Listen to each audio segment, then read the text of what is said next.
Herança epigenética, a carga genética que vai além do DNA. Como o meio onde vivemos pode alterar essa herança? Assunto complexo, né? Mas a pergunta é, nossos hábitos de vida e o ambiente social em que estamos inseridos podem mesmo causar alterações químicas no DNA? Pode, professora Adriana? Muito boa tarde. Boa tarde. Pode sim, pode Como? sim. Olha, eu vou começar com um chavão. Somos autores da nossa história. Isso é um assunto bem recente, né? Então, descobriram o quê? Que existem fases da vida da gente, na verdade, durante toda a nossa vida, mas algumas fases da vida da gente, nós podemos alterar muito o nosso epigenoma. Então, durante a gestação e nos primeiros 1000 dias, temos a chance de mudar muita coisa.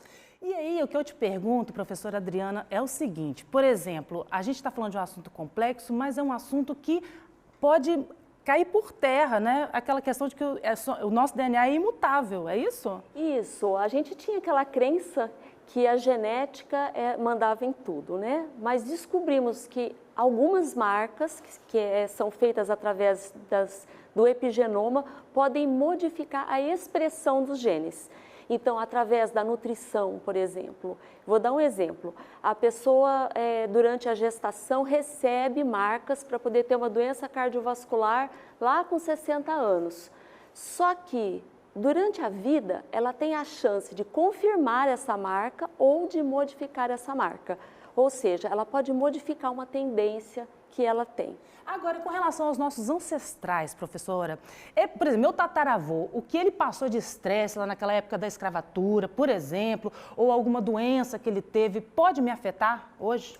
Então, isso é a grande novidade também, porque o que se descobriu é que até a terceira geração, pelo menos, traços são passados, na tentativa principalmente de adaptar o indivíduo àquela vida.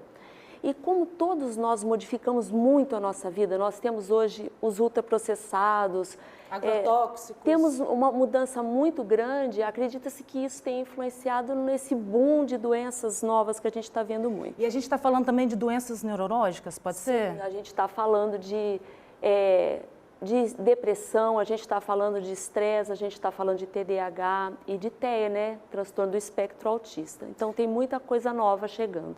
E como é que isso muda a nossa visão de mundo, de convivência e para tratar doenças a partir de agora? Eu penso que muda porque nós agora, a nossa relação com o meio ambiente é muito mais estreita do que aquilo que a gente imaginava. Então, tudo que a gente faz tem uma relação, por exemplo, a nossa microbiota intestinal, o que nós comemos, o ar que nós respiramos, a água que nós tomamos, tudo isso é importante. E a nossa relação com o outro, com o ser humano, com o sol.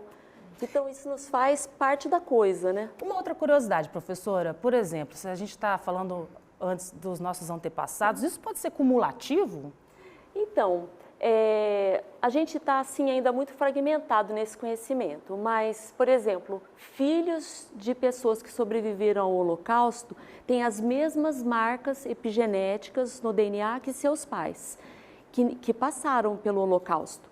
Então, essas pessoas vão manifestar, por exemplo, traços de transtorno de estresse pós-traumático e muito maior tendência de ter, por exemplo, síndrome metabólica, diabetes, obesidade. Então, tem muita coisa. O tempo é curtinho para lidar com um assunto tão complexo, não é mesmo, professora? Mas a boa notícia é que com mudança do estilo de vida, esses primeiros mil dias, né, da gestação até a formação da criança, podem mudar essa história um pouquinho, não é mesmo? Podemos.